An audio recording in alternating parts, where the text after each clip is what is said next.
Bismillahirrahmanirrahim. Nawaina ta'alluma wa ta'lim wa tadhakura wa tadhkir wa naf'a wal intifa' wal ifadah wal istifadah wal hatha ala tamassuki bi kitabillahi ta'ala wa sunnati rasulih sallallahu alaihi wasallam wa du'a ila al-huda wa dalalata ala al-khair ibtigha' wajhillah wa mardatihi wa qurbihi wa thawabihi subhanahu wa ta'ala. Allahumma inna nas'aluka fahman nabiyyin wa hifdhal mursalin wa ilhamal malaikatil muqarrabin. Allahumma aghnina bil ilm wa zayyina bil hilm wa akrimna bit taqwa wa jamilna bil afiyah. Allahumma akhrijna min dhulumatil wahm wa akrimna bi nuril fahm. Subhanaka la ilma lana illa ma 'allamtana innaka antal alimul hakim. Rabbi shrah li sadri wa yassir li amri wahlul 'uqdatan min lisani yafqahu qawli wa saddid lisani wahdi qalbi bihaqqi sayidina Muhammadin sallallahu alaihi wasallam. Wa qala al-musannif, telah berkata al-Imam Ahmad bin Zain Al-Habshi dalam kitabnya Ar-Risalah Al-Jami'ah wa Tadhkiratin Nafi'ah ila an qal, beliau berkata dalam kitabnya pada muka surat 13, perkara yang membatalkan wudu. Di antara perkara yang membatalkan wudu adalah keluar sesuatu dari dua jalan apa sahaja melainkan mani, melalui kemaluan depan atau belakang. Di antaranya, iaitu yang membatalkan wuduk, hilang akal disebabkan tidur atau selainnya, melainkan tidur orang yang tetap punggungnya di atas lantai. Di antaranya, menyentuh kemaluan manusia, depan atau belakang, sama ada kemaluan dirinya sendiri atau orang lain, dengan perut, tapak tangan dan perut jari jemari tangan, sama ada kemaluan orang dewasa maupun kanak-kanak, sekalipun kemaluan anaknya sendiri ataupun mayat. Di antaranya, bersentuhan kulit lelaki dan wanita dewasa, bukan mahram, tanpa berlapik, melainkan kuku, rambut atau gigi, maka ia tidak membatalkan wuduk. Alhamdulillah, wassalatu wassalamu ala sayyidina Rasulillah wa ala alihi wa ashabihi wa man walah, amma ba'd. Alhamdulillah, kita bersyukur kepada Allah Subhanahu wa taala, yang mana dengan taufik dan inayah daripada Allah Subhanahu wa taala kita diberikan taufik untuk membaca, untuk menghidupkan, mengimarahkan waktu di antara maghrib dan isyak dengan membaca ratib Al-Imam Abdullah bin Alwi Al-Haddad, dan kemudian diisikan dengan pengajian fiqh, dengan pengajian fiqh, yang mana pada hari ini kita akan membahaskan tentang perkara-perkara yang membatalkan wuduk, atau dalam bahasa Arabnya nawaqidul al-wudu. Maka yang pertama, perkara pertama yang membatalkan wudu disebutkan di sini adalah al-kharij min ahadis sabilain. Setiap perkara yang keluar daripada kemaluan depan atau belakang, sama ada daripada keadaan biasa, iaitu nombor satu ataupun nombor dua, buang air kecil ataupun buang air besar, ataupun perkara-perkara yang keluar sama ada depan atau belakang dengan perkara yang tidak biasa, iaitu sebagai contoh keluar batu ataupun keluar ulat ataupun perkara-perkara lain yang keluar. Maka apa-apa yang keluar depan atau belakang maka akan membatalkan wuduk, lazimahul wuduk. La ilaha illallah. Naam. Kemudian itu perkara yang pertama, wadih. Kemudian perkara yang kedua adalah hilang akal disebabkan tidur atau selainnya, melainkan tidur orang yang tetap punggungnya di atas lantai. Yang dimaksudkan dengan hilang akal di sini adalah hilang kita dapat at-tamyiz, dapat membezakan, yang mana salah satu sifat akal itu adalah dapat membezakan. Pada asalnya perkataan akal itu adalah suatu sifat yang mana seseorang manusia itu dapat membezakan perkara baik dan yang buruk. Disebutkan akal itu sebagai akal kerana akal itu dapat menghalang tuannya daripada melakukan perkara-perkara yang buruk, menghalang tuannya daripada melakukan dosa dan perkara-perkara yang mungkar. Nah, akan tetapi apabila dibahaskan tentang fiqh ataupun tentang perkara yang terkait dengan wuduk, maka yang disebutkan dengan akal di sini, hilang akal, bermakna hilang dapat membezakan, yakni kita yakni kemampuan untuk berfikir itu hilang. Naam. Fa idza zala tamyizul insan bi ayyi shay'in kan, maka apabila hilang akal seseorang itu dengan apa-apa cara sekalipun, sama ada dengan cara tidur, iaitu apabila kita tidur kita tidak mampu untuk kontrol daripada apa yang sedang berlaku di sekeliling kita dan sebagainya, au irma, ataupun pingsan, ataupun au sukur, ataupun kita mabuk, waliyadzubillah, au saqata min makanin, ataupun jatuh daripada satu tempat, waliyadzubillah, sehingga hilang waras, yakni jadi tidak waras, waliyadzubillah, fazala tamyizuh, hilang akal. Wa fabi mujarradi zawali tamyizil insan intaqadha wudu'uh, maka sebaik sahaja hilang akal seseorang itu, maka batallah wudu'. Dan kita sebutkan dalilnya adalah hadis yang diriwayatkan oleh Imam Abu Dawud rahimahullahu taala. Nabi sallallahu alaihi wasallam bersabda, al-ainan waka'us sah, yakni mata ini seakan-akan penutup bagi kemaluan bahagian belakang. Apabila tutup sahaja mata, maka akan terbuka ataupun akan hilang dia punya kontrol. Naam, bihaitsu ya'man min khuruji syai' min duburi, fa idza nama ala hadhil halah la yadurru zawadut tamyiz. Kemudian Nabi bersabda, faman nama falyatawadda, maka barang siapa yang tidur maka hendaklah dia berwuduk. Naam. Akan tetapi disebutkan di sini satu keadaan, satu pengecualian, kecuali orang ataupun melainkan tidur orang yang tetap punggungnya di atas lantai. Bermakna, yakni kalau orang itu apabila dia tidur dalam keadaan belakang dia tu tetap di atas lantai. Naam. Yang mana dia merasa aman, yakni insya-Allah kalau dia tertidur pun benda tu takkan, yakni dia dah duduknya dia tetap di atas lantai itu akan menghalang apa-apa keluar daripada bahagian belakang.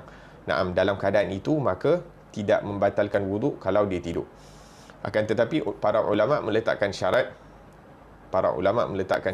hendaklah orang yang tidur dalam keadaan punggungnya tetap itu di atas tempat duduk ataupun di atas lantai, yakni tidak terlampau besar badannya ataupun tidak terlampau kurus. Kerana apabila terlampau besar badannya ataupun terlampau kurus, maka tak dapat nak merasa aman, yakni dia tak dapat nak kontrol. Yakni kalau dia terlampau kurus sangat pun mungkin ada benda yang boleh keluar tanpa dia rasa, tanpa dapat halang, ataupun kalau badan dia terlampau besar pun dia tidak boleh nak halang. Na'am, wa in kana sahibuhu mamakinan maq'adatahu minal ard, walaupun dia duduk dalam keadaan yang tetap di atas muka bumi. Na'am. Itu syarat yang pertama. Syarat yang kedua, an yaqum min naumihi ala halatil lati nama alaih, hendaklah dia bangun dalam keadaan yang mana dia tidur. Maksudnya kalau dia tidur tetap di atas belakang dia, tapi tiba-tiba bila dia bangun kaki dia ternaik, ataupun dia tidur dalam keadaan duduk, bila dia sedar dia dah berbaring dan sebagainya, ataupun dah bersandar dan sebagainya, sehingga yakni keadaan dia tu dah berubah daripada keadaan dia tidur, maka itu pun akan membatalkan wuduk. Walaupun sewaktu dia tidur itu, dia tidur dalam keadaan yang tetap belakangnya di atas tempat duduk ataupun di atas muka bumi. Naam. La ilaha illallah. Wa syartu thalith alla yukhbiruhu binaqdi wudu'ihi syakhsun adlun. Dan syarat yang ketiga adalah tidak ada orang yang dipercaya memberitahu dia bahawa wuduk dia batal. Ini kalau dia, walaupun dia tidur dalam keadaan yang tetap punggungnya di atas tempat duduk ataupun di atas lantai, akan tetapi bila dia bangun ada orang yang berada di sebelah dia yang boleh dipercayai cakap, syuf, yakni wuduk kamu batal. Tadi waktu kamu tidur aku dengar sesuatu dan sebagainya, maka pada ketika itu batallah wuduk dia walaupun dia tidur dan bangun dalam keadaan yang tetap. Naam. Dan di sini para ulama mengatakan bahawa yakni duduk dalam keadaan tetap ini sama ada di atas lantai ataupun kita berada dalam kereta. Mungkin kita duduk tetap dalam keadaan yang tapi kalau kadang-kadang tertidur dan sebagainya, kalau cara kita duduk tu betul, maka ianya tidak membatalkan wuduk, sama ada dalam kereta ataupun dalam kapal terbang ataupun dalam keadaan dalam kereta api. Naam. La ilaha illallah. Kemudian perkara yang membatalkan wuduk seterusnya adalah menyentuh kemaluan manusia depan atau belakang. Nah, apabila manusia itu menyentuh sama ada kemaluannya di bahagian depan atau belakang. Sama ada kemaluannya sendiri ataupun orang lain, seperti anaknya, ataupun sebagai contoh seorang ibu ingin mencebok anaknya, maka menyentuh daripada kemaluan depan atau belakang pada waktu itu akan batal wuduk walaupun ianya anaknya sendiri. Naam. Ataupun orang yang memandikan jenazah. Orang yang memandikan jenazah terkadang mungkin terkena tangan orang yang memandikan jenazah itu daripada kemaluan jenazah tersebut. Itu pun akan membatalkan wuduknya. Naam. Dan bahagian yang membatalkan wuduk adalah tapak tangan. Bahagian yang membatalkan wuduk itu adalah daripada perut tapak tangan dan perut jari jemari. Dan macam mana nak tahu perut tapak tangan dan perut jari jemari adalah apabila kita lakukan yang ini kita cantumkan dua-dua perut tapak tangan itu begini, maka itu yang dikira. Yang bahagian yang tak nampak tu, bahagian yang melekat, itu yang dikira daripada perut tapak tangan dan perut jari jemari tangan. Dan dikatakan bahawa ibu jari tu apabila kita buat macam ni, apa yang di bahagian. Jadi kalau technically, kalau apa-apa yang bukan dikirakan perut tapak tangan, maka itu tidak membatalkan wuduk. Itu tidak membatalkan wuduk. La ilaha illallah. Dan dalilnya diambil daripada hadis Nabi SAW yang baginda bersabda, man massa dzakaran falyatawadda. Barang siapa yang menyentuh daripada kemaluannya, maka hendaklah dia mengambil wuduk. Naam. La ilaha illallah. Kemudian perkara yang seterusnya adalah bersentuhan kulit lelaki dan wanita dewasa bukan mahram tanpa berlapik. Naam. Bersentuhan kulit. Naam, kat sini ada banyak dia punya syarat dia, banyak dia punya qaid. Yang pertama adalah bersentuhan kulit. Naam, jadi selain daripada kulit tidak akan membatalkan wuduk. Seperti yang disebutkan di dalam ini, melainkan kuku, rambut, gigi, maka ianya tidak membatalkan wuduk. Maka kalau sebagai contoh kita pegang, yakni suami pegang rambut isteri masalan, tak membatalkan wuduk. Ataupun isteri saja nak kacau suami, dia ambil rambut dia sikit, ujung rambut dia cocok dikenakan dekat suami dia. Itu sebagai contoh, itu tidak membatalkan wuduk. Ataupun bahagian kuku ataupun gigi. Nah, ini maka yang membatalkan wuduk adalah apabila kulit bertemu dengan kulit. Nah, al-lamis wal malmus, dua-dua, yang sentuh dan yang disentuh, dua-dua batal wuduk mereka. Nah, kemudian syarat seterusnya adalah dewasa. Dan para ulama telah meletakkan definisi dewasa ini bukan melalui umur. Dewasa bukan mengikut umur, akan tetapi mengikut keadaan orang tersebut. Ya, ini lelaki ataupun perempuan ataupun lelaki atau perempuan yang mana telah sampai umur yang mana kebiasaannya orang-orang yang mempunyai fikiran yang bersih dan mempunyai sifat afaf, menjaga daripada kehormatan diri mereka. Yang ini kebiasaannya kalau tengok kepada seorang lelaki pada certain umur akan tertarik kepada lelaki tersebut. Wanita yang biasanya menjaga daripada kehormatannya, kalau tengok seorang lelaki pada umur tu, dia akan tertarik. Begitu juga wanita apabila telah sampai satu umur yang mana kalau seorang lelaki yang bersih fikirannya dan mempunyai hati yang bersih dan sebagainya, kalau tengok wanita pada umur itu, kebiasaannya akan tertarik kepada wanita tersebut. Maka itu yang dikira sebagai dewasa. Bukan dihadkan dengan umur sudah balik ataupun belum dan sebagainya, akan tetapi dihadkan mengikut umur. Ini sampai satu umur yang mana yakni tertarik hati seseorang kepada orang tersebut. La ilaha illallah. Naam. Maka kita tidak ambil, waliyadzubillah, sekarang ni kita hidup pada zaman yang mana kadang-kadang ada orang-orang yang mempunyai fikiran yang kotor dan sebagainya. Anak-anak kecil pun menjadikan tempat-tempat untuk mempunyai fikiran yang kotor. Naam. Waliyadzubillah tabaraka wa ta'ala. Jadi bersentuhan kulit lelaki dan wanita dewasa. Maka kita tahu dekat sini wanita ataupun lelaki dewasa dikira daripada segi keadaan tubuh badan mereka dan bukan daripada umur mereka.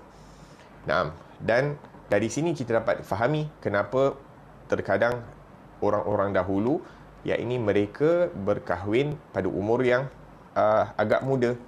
Kerana apa? Kerana yakni dewasa itu tidak dianggap daripada segi umur. Dan kadang-kadang kita tengok zaman sekarang ni, umur dah 20 tahun, 30 tahun pun kadang-kadang macam tak dewasa, macam kanak-kanak. Yakni tak mature, tak matang. Baik daripada segi fikirannya ataupun baik daripada segi kelakuannya dan sebagainya. La ilaha illallah. Naam. Kemudian disebutkan di sini bukan mahram. Maksudnya perkara yang membatalkan wuduk ni adalah apabila lelaki dan wanita itu bukan mahram. Kalau mahram, maka ianya tidak membatalkan wuduk. Maka apa itu mahram bagi seorang lelaki? Siapakah yang dikira sebagai mahram bagi orang lelaki? Dan ini perlu untuk kita pelajari agar supaya kita dapat jaga daripada perkara ini. Dikatakan bahawa Nabi SAW, kekasih kita, junjungan kita, Nabi besar Muhammad SAW, sepanjang hidupnya tidak pernah menyentuh wanita yang bukan mahramnya. Ini merupakan satu kemuliaan, satu kehormatan diri, yang satu penjagaan. Dan kalau kita dapat jaga perkara ini merupakan satu perkara yang mulia, mengikuti daripada ajaran Islam. Maka bagi lelaki dan bagi perempuan, kurang lebih sama dia punya mahramnya. Bagi lelaki ada 18 orang yang dikira sebagai mahramnya. 7 daripada pertalian darah, 7 daripada susuan, dan 4 daripada perkahwinan. Yang totalnya 7, 14, tambah lagi 4, jadi 18. Jadi bagi lelaki, dia punya mahram dia siapa? Ibu, anak perempuan, adik-beradik perempuan, kemudian makcik sebelah ayah, makcik sebelah ibu, kemudian anak kepada abang, anak perempuan kepada abang, ataupun anak perempuan kepada kakak ataupun saudara adik-beradik perempuan. Nah, itu 7. Dan sama juga seperti yang kita sebutkan 7 tadi kepada adik-beradik susuan. Maksudnya kalau kita kita disusukan oleh orang lain selain daripada ibu kita, maka ibu susuan itu menjadi mahram kita. Adik perempuan susuan menjadi mahram kita. Kemudian Allahumma salli ala Muhammad, makcik, yakni makcik adik-beradik perempuan, kita sebutkan tadi apa, anak perempuan kepada adik-beradik susuan. Nah, ibu susuan, anak perempuan daripada susuan, kemudian adik-beradik perempuan susuan, kemudian makcik daripada sebelah ayah ataupun sebelah ibu susuan, kemudian anak perempuan kepada abang ataupun adik-beradik perempuan susuan. Wahakadha, lebih kurangnya macam tu. Kemudian daripada perkahwinan pula, yang menjadi mahram kita adalah ibu mertua kita, ibu mertua. Kemudian anak perempuan kepada isteri. Sebagai contoh, seseorang itu berkahwin dengan seorang wanita yang sudah mempunyai anak perempuan, maka anak perempuannya juga menjadi mahram. Kemudian zaujatul ab, kalau seseorang itu ayahnya mempunyai beberapa orang isteri, maka isteri ayahnya selain daripada ibunya pun menjadi mahramnya. Dan kemudian kita punya menantu pun dikira sebagai mahram. Maka kurang lebih tu ada 18 wanita yang menjadi mahram bagi seorang lelaki, yang mana apabila lelaki tersebut boleh menyentuh, yakni boleh bersalaman dan sebagainya. Wahakadha. Begitu juga wanita ada juga mahramnya, yang kurang lebih seperti itu. La ilaha illallah. Jadi di sini disebutkan bersentuhan kulit lelaki dan wanita dewasa yang bukan mahram. Nah, jadi bila dan bukan bermaksud bila tak boleh sentuh untuk wuduk sahaja. Bila tak ada wuduk boleh sentuh. Tak. Sama ada dalam keadaan wuduk ataupun dalam keadaan tak ada wuduk, dua-dua pun tak boleh sentuh kalau bukan mahram. Cumanya bila kita berada dalam keadaan wuduk, sentuh orang yang bukan mahram, yakni dalam keadaan tersentuh dan sebagainya, maka akan membatalkan wuduk. Kemudian diletakkan syarat seterusnya, tanpa berlapik. Naam, tanpa berlapik, walaupun lapik itu nipis ataupun jarang. Yakni suami isteri sebagai contoh, apabila ada lapik di antara kedua mereka itu, baju sebagai contoh dan sebagainya, maka tidak akan membatalkan wuduk selagi mana ada halangan, ada lapik. Melainkan kuku, rambut dan atau gigi, maka ia tidak membatalkan wuduk. Maka ini antara perkara-perkara yang membatalkan wuduk. Kemudian Al-Imam Ahmad bin Zain Al-Habsyi selepas membahaskan daripada perkara-perkara yang terkait dalam bab At-Taharah, iaitu buku ini merupakan buku yang ringkas, maka seperti mana bab akidah disentuh secara ringkas, begitu juga daripada bab fiqah disentuh secara ringkas. Daripada segi fiqah disebutkan bab taharah ni hanya beberapa bab, antaranya fardu wuduk yang mana kita tahu ada 6. Kemudian disebutkan tentang asbab, perkara-perkara yang mewajibkan mandi, dan fardu mandi ataupun rukun-rukun untuk mandi wajib. Kemudian disebutkan tentang perkara-perkara yang membatalkan wuduk. Dan selepas itu, iaitu kurang lebih bab taharah disebutkan 4 bab daripada bahagian at-taharah. Kemudian Al-Syekh Al-Habib Ahmad bin Zain Al-Habsyi menyebutkan tentang syarat sah salat, yang mana pertama, syarat sah salat mengetahui masuknya waktu salat dengan yakin atau ijtihad atau dengan sangkaan yang kuat. Seandainya seseorang salat dengan ragu-ragu, iaitu masuknya waktu salat, maka tidak sah salatnya.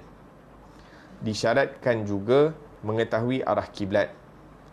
Wajib menutup aurat dengan penutup yang suci dan halal digunakan. Wajib menyucikan pakaian, badan dan tempat solat dari najis. Wajib berdiri di dalam solat fardu bagi yang mampu. Naam. Kemudian dekat sini Al-Imam Ahmad bin Zain menyebutkan tentang perkara-perkara yang terkait dengan solat ataupun syarat sah solat. Yang pertama adalah untuk mengetahui masuk waktu solat dengan yakin. Maksudnya seseorang itu kalau nak solat, hendaklah dia tahu bila masuk waktu solat dengan yakin, ataupun dia ijtihad. Kalau dia tak dapat tahu bila masuk waktu dengan yakin, maka hendaklah dia berusaha, berijtihad, ataupun dia ikut orang lain, taklid, ataupun dia ikut orang lain. Naam. Sebelum itu kita sebutkan syarat sah salat. Syarat ini merupakan satu perkara yang mendampingi sesuatu ibadah, ataupun syarat sah sesuatu perkara itu maksudnya dia mendampingi, dia mendahului. Benda tu kena ada sebelum ibadah tersebut, dan kemudian dia perlu mendampingi ibadah tersebut sehingga selesai ibadah tersebut. Kalau dia tidak ada, maka tidak akan sah ibadat tersebut. Ataupun kalau sewaktu ibadah tu sedang dilakukan, tiba-tiba dia terbatal ataupun hilang syarat ini, maka tidak sah juga ibadah tersebut. La ilaha illallah. Naam. Kenapa kena tahu waktu salat? Kerana ibadah salat ini merupakan satu ibadah yang terkait dengan waktu. Ada ibadah-ibadah lain yang tak terkait dengan waktu, seperti zikir dan sebagainya. Zikir ini tak ada waktu yang khusus, melainkan zikir-zikir ataupun doa-doa yang telah ditetapkan oleh Nabi sallallahu alaihi wasallam waktunya. Akan tetapi ibadah-ibadah lain seperti solat ada waktu-waktunya, puasa ada bulannya, haji ada bulannya. Jadi salah ini juga ada waktu yang tertentu, seperti yang disebutkan oleh Allah Subhanahu wa taala, Inna salata kanat 'alal mu'minina kitaban mawquta. Sesungguhnya salat itu ke atas orang-orang yang beriman ada waktu yang telah ditetapkan. La ilaha illallah. Dan ini ketetapan daripada Allah Subhanahu wa taala, yang mana kalau kita tidak melakukan salat itu dengan syarat-syaratnya, maka tidak akan sah salat seseorang, dan tidak akan sah salat kita kalau kita tidak tahu waktu salat. Nah, jadi disebutkan di sini untuk mengetahui waktu salat itu ada 3 perkara. Iaitu ada 3 cara bagaimana kita nak tahu waktu salat. Sama ada kita mengetahui masuknya waktu salat itu dengan yakin, ataupun kita tahu masuk waktu salat itu dengan ijtihad, ataupun kita tahu masuk waktu itu dengan sangkaan yang kuat. Nah, jadi yang pertama dengan yakin, iaitu mengetahui dengan yakin. Iaitu sama ada kita ni mengetahui sikit sebanyak tentang ilmu pergerakan bulan ataupun pergerakan matahari. Yang mana waktu solat ni banyak terkait dengan pergerakan matahari. Jadi bila kita tahu tentang pergerakan matahari dan sebagainya, maka kita akan dapat tahu waktu solat itu dengan yakin.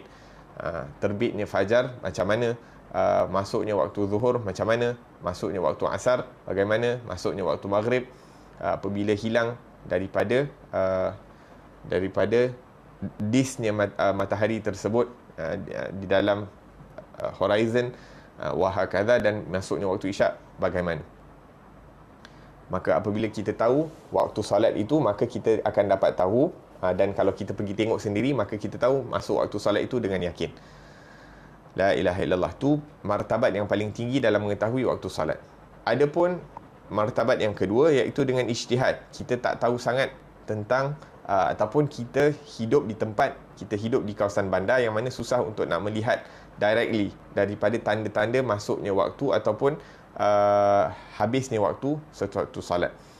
Maka kita bergantung kepada setengah-setengah perkara yang mana kita dah test, ianya betul, sama ada dengan jam, ataupun sama ada kalau zaman dulu mungkin dengan binatang-binatang yang mempunyai adah yang tetap dan sebagainya, ataupun mungkin dengan zikir-zikir yang tertentu. Sebagai contoh, di antara maghrib dan isyak, terkadang mereka kira, yakni bila baca kurang lebih 1 juzuk ataupun 2 juzuk, maka selepas bacaan mereka itu 1 juzuk atau 2 juzuk, maka masuklah waktu salat dan sebagainya.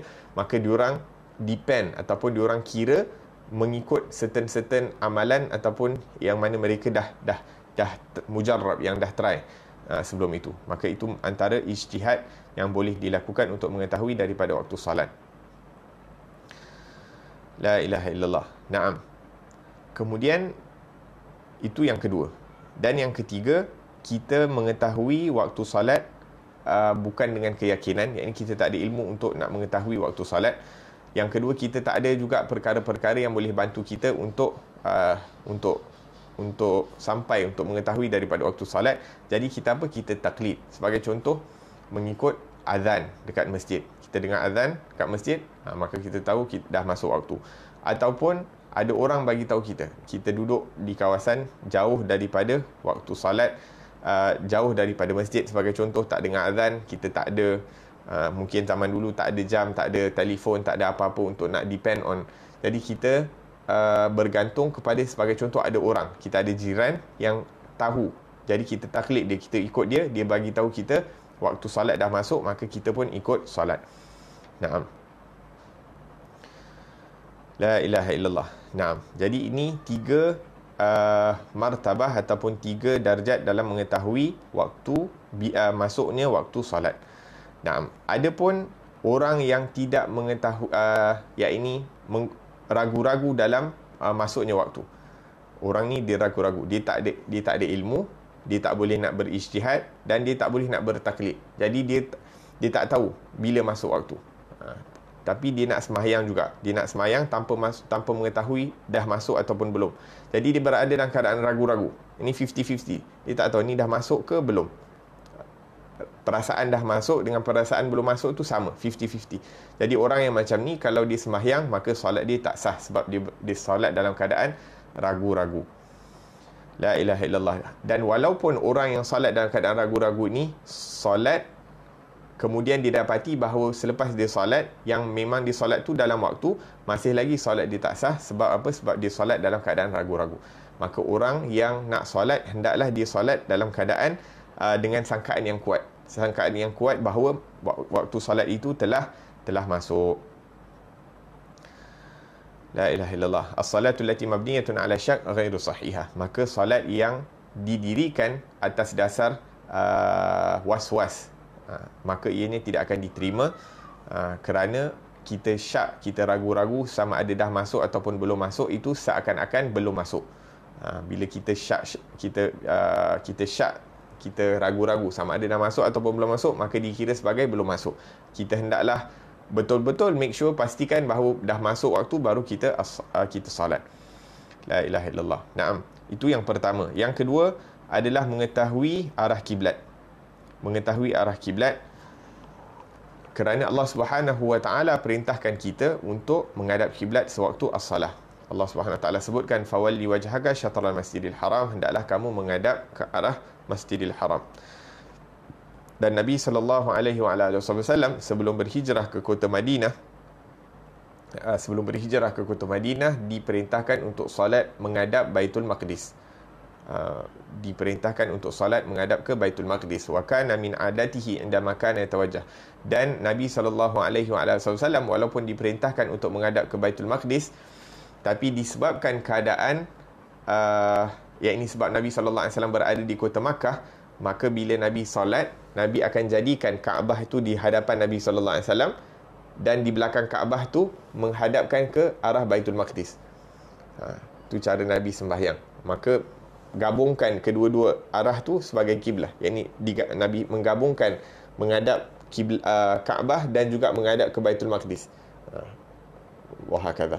Akan tetapi apabila Nabi SAW berhijrah ke kota Madinah ni berada di antara Makkah dan Baitul Maqdis. Sebab Makkah di bahagian bawah, kemudian Madinah, dan kemudian Baitul Maqdis. Maka Madinah tu berada di tengah-tengah. Jadi kalau Nabi SAW menghadap ke Kaabah, akan membelakangkan Baitul Maqdis. Kalau menghadap Baitul Maqdis, akan membelakangkan Al-Kaabah.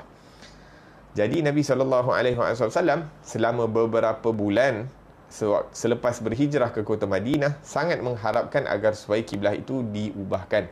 Nabi ingin kiblat itu berubah ke kota Makkah.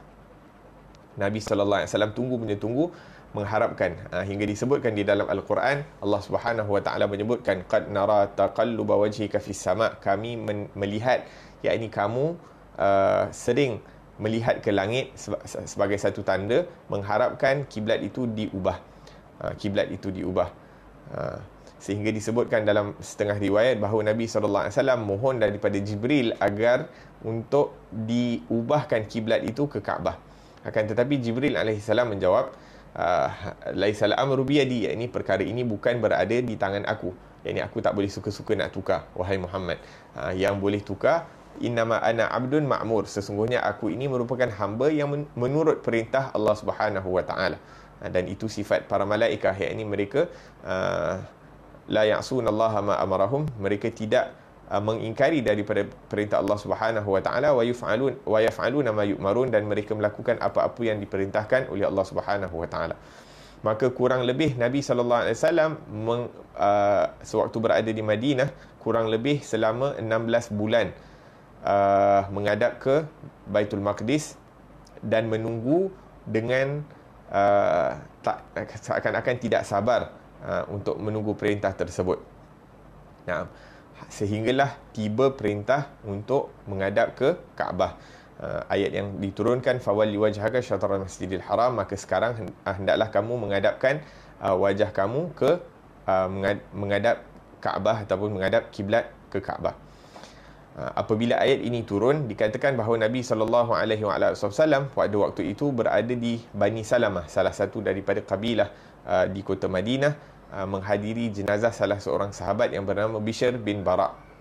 Nah, dan Nabi SAW pada waktu itu, sewaktu menziarahi daripada jenazah tersebut, telah tiba waktu salat zuhur. Dan apabila tiba waktu salat zuhur, Nabi pun salat bersama mereka dekat tempat tu.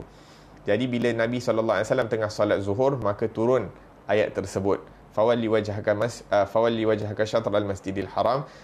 Dalam salat zuhur itu, maka sebahagian pertama daripada salat zuhur itu, ataupun 2 rakaat pertama daripada salat zuhur itu, mereka menghadap ke Baitul Maqdis. Kemudian apabila turun perintah untuk menghadap ke Kaabah, maka mereka pun mengalihkan wajah mereka itu menghadap ke Kaabah. Maka masjid itu dinamakan sebagai Masjid Al-Qiblatain, masjid 2 kiblat. Mungkin mereka-mereka yang pernah ziarah ke kota Madinah ataupun Masjid Qiblatan ni pernah pergi di sana.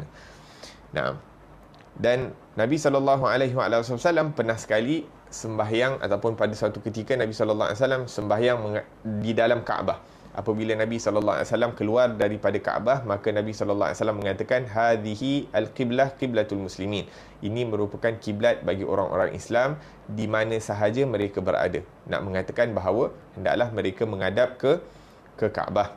seperti mana langit itu merupakan kiblat untuk berdoa. Seperti mana langit itu merupakan kiblat untuk berdoa. Ya, ini wal haq ta'ala la yanhasir fi jihati sama. Ya, ini Allah Subhanahu wa taala tidak terikat dengan waktu ataupun tempat. Akan tetapi Allah Subhanahu wa taala jadikan langit itu sebagai tempat untuk berdoa.